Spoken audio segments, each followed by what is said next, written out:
Amma meni xotin boz deydi, adham bekni aqli yoz deydi.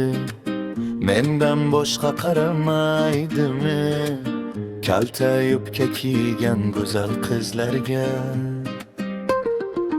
Soching kesgan kalta yubkada yongi